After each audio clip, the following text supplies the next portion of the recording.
Hi everyone, welcome back to the next chapter of Charlotte's Web. This chapter is chapter 17 and it's called Uncle. I wonder who Uncle is. All right, open the minds and the imaginations and your ears, get comfortable, and here's chapter 17, Uncle. Let's see. When they pulled into the fairgrounds, they could hear music and see the Ferris wheel turning in the sky. They could smell the dust of the racetrack where the sprinkling cart had moistened it, and they could smell hamburgers frying and see balloons aloft. They could hear sheep blatting in their pens, and Honora's voice over the loudspeaker said, "Attention, please. Will the owner of a Pontiac car, license number H2439, please move your car away from the fireworks shed?" "Can I have some money?" asked Fern. "Can I too?" asked Avery. "I'm going to win a doll by spinning a wheel, and it will stop at the right number," said Fern. "I'm going to steer a jet plane and make it bump into another one." "Can I have a balloon?" asked Fern. "Can I have a frozen custard and a cheeseburger and some raspberry soda pop?" asked Avery. "You children be quiet till we get the pig unloaded," said Mrs. Arable. "Let's let the children go off by themselves," suggested Mr. Arable. "The fair only comes once a year."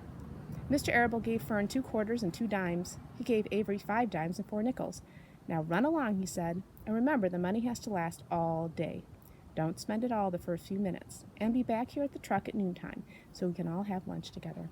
And don't eat a lot of stuff that's going to make you sick to your stomachs. And if you go in those swings," said Mrs. Arable, "you hang on tight. You hang on very tight. Hear me?" "And don't get lost," said Mrs. Zuckerman. "And don't get dirty. Don't get overheated," said their mother. "Watch out for pickpockets," cautioned their father. "And don't cross the racetrack when the horses are coming," cried Mrs. Zuckerman.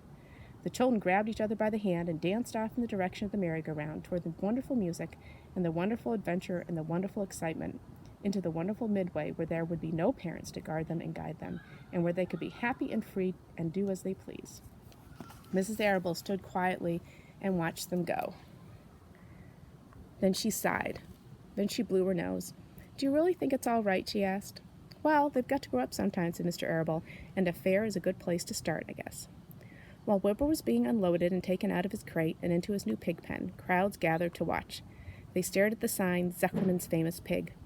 Wilbur stared back and tried to look extra good. He was pleased with his new home. The pen was grassy, and it was shaded from the sun by a shed roof. Charlotte, watching her chance, scrambled out of the crate and climbed a post to the underside of the roof. Nobody noticed her.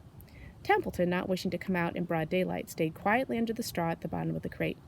Mr. Zuckerman poured some skim milk into Wilbur's trough, pitched clean straw into his pen, and then he and Mrs. Zuckerman and the Arables walked away toward the cattle barn to look at pure-bred cows and to see the sights.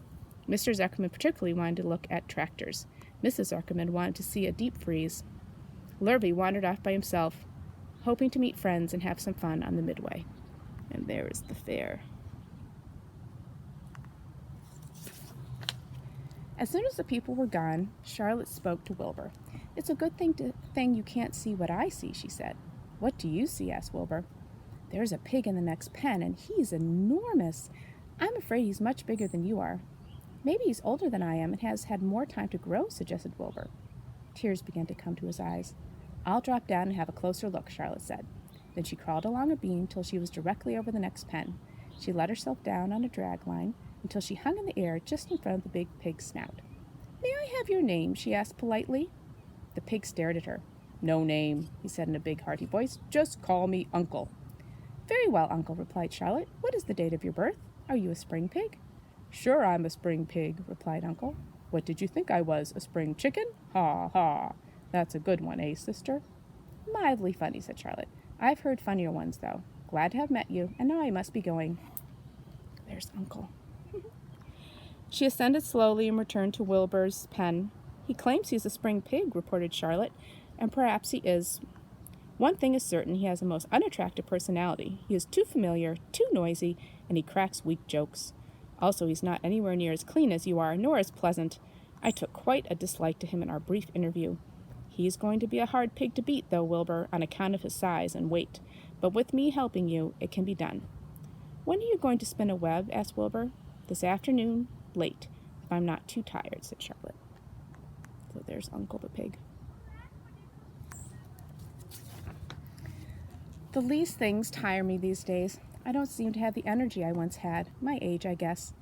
Wilbur looked at his friend. She looked rather swollen, and she seemed listless. "I'm awfully sorry to hear that you're feeling poorly, Charlotte," he said. "Perhaps if you spin a web and catch a couple of flies, you'll feel better." Perhaps, she said wearily, but I feel like the end of a long day. Clinging upside down to the ceiling, she settled down for a nap, leaving Wilbur very much worried. All morning, people wandered past Wilbur's pen. Dozens and dozens of strangers stopped to stare at him and to admire his silky white coat, his curly tail, his kind and radiant expression. Then they would move on to the next pen where the bigger pig lay. Wilbur heard several people make favorable remarks about Uncle's great size. He couldn't help overhearing these remarks, and he couldn't help worrying. And now, with Charlotte not feeling well, he thought, oh dear. All morning, Templeton slept quietly under the straw. The day grew fiercely hot. At noon, the Zuckermans and the Arables returned to the pig pen. Then a few minutes later, Fern and Avery showed up. Fern had a monkey doll in her arms and was eating Cracker Jack. Avery had a balloon tied to his ear and was chewing a candied apple. The children were hot and dirty. Isn't it hot, said Mrs. Zuckerman. It's terribly hot, said Mrs. Arable, fanning herself with an advertisement of a deep freeze. One by one, they climbed into the truck and opened lunch boxes. The sun beat down on everything. Nobody seemed hungry. When are the judges going to decide about Wilbur? Asked Mrs. Zuckerman. Not till tomorrow, said Mr. Zuckerman. Lurvy appeared carrying an Indian blanket that he had won. That's just what we need, said Avery, a blanket. Of course it is, replied Lurvy, and he spread the blanket across the sideboards of the truck so that it was like a tent. The children sat in the shade under the blanket and felt better.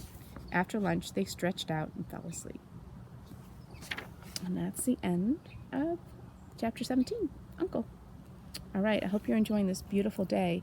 If you can see behind me is my lilac bush. You can kind of see right there, see there are going to be purple flowers.